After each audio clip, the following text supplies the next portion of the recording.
नमस्कार। आइए आपके साथ एक बहुत ही रोचक वाकया शेयर करती हूँ।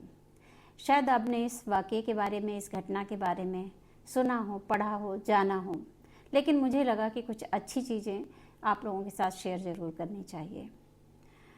इस घटना को सुनकर, पढ़कर लगा कि दुनिया में क्या अभी भी ऐसे लोग हैं जो दूसरों के बारे में इतने चिंतित रहते हैं, इतने विचारशील रहते हैं और इस तरह का कार्य करते हैं कि दूसरों को सोचने पर मजबूर कर देते हैं कि हमें भी कुछ नया सोचना चाहिए, नया करना चाहिए। तो ये घटना है एक ऐसे बच्चे की जो 4 माह का है और दक्षिण कोरिया से संयुक्त राज्य अमेरिका की यात्रा पर है। उसके साथ उसकी दादी हैं, उसकी माँ हैं। ये उसकी पहली हवाई यात्रा है। हवाई जहाज़ में लगभग 200 यात्री थे। इस यात्रा में लगभग 10 घंटे का समय लगने वाला था और बच्चे की माँ ने सबको एक एक बैग बांटा, 200 यात्रियों को एक एक बैग बांटा, जिसमें कैंडी थी और ईयर प्लग थे और उसमें एक संदेश भी लिखा हुआ था बच्चे की तरफ से कि हाय, मैं जून वू हूँ। उस बच्चे का नाम जून वू था।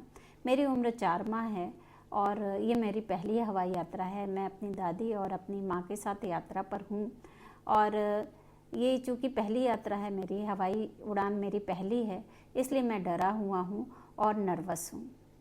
मैं शांत रहने की कोशिश करूँगा, लेकिन वादा नहीं करता। कभी यदि मेरी आवाज़ बहुत तेज़ हो जाए तो कृपया ईयर प्लग का इस्तेमाल करें।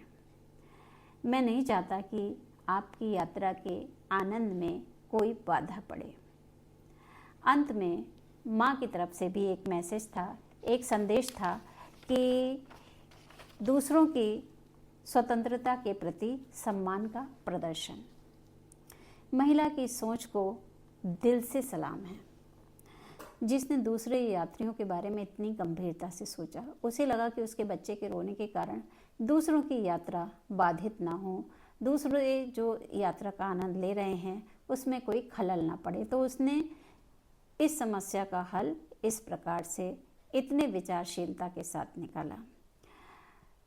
जल्दी ही ये न्यूज़ वायरल हो गई और मेरी दृष्टि में वायरल होनी भी चाहिए, क्योंकि अच्छी चीज़ें लोगों तक पहुंचनी ही चाहिए। तो एक्स पर लोगों ने अपने अपने विचार लिखे, अपनी अपनी टिप्पणी लिखी। एक ने ये लिखा कि एक माँ की इस स्तर की विचारशीलता को प्रणाम है, माँ का व्यवहार बहुत प्यारा है। एक अन्य व्यक्ति ने लिखा कि महान आत्माएं ही ऐसा व्यवहार करती हैं, ये महिला के लिए सम्मान की बात है। निश्चित रूप से ऐसे बहुत कम लोग हैं या फिर उंगलियों पर गिने जा सकने वाले लोग हैं जो इस तरह का व्यवहार करते हैं, समाज के लिए प्रेरणा बनते हैं और हमें कुछ नया सोचने या करने के लिए, आगे बढ़ने के लिए प्रेरक का कार्य करते हैं। इस घटना ने आपको क्या सोचने पर विवश किया? आपके मन में किस तरह के विचार आए इस घटना के बारे में सोचकर? प्लीज़ ज़रूर शेयर कीजिएगा। धन्यवाद।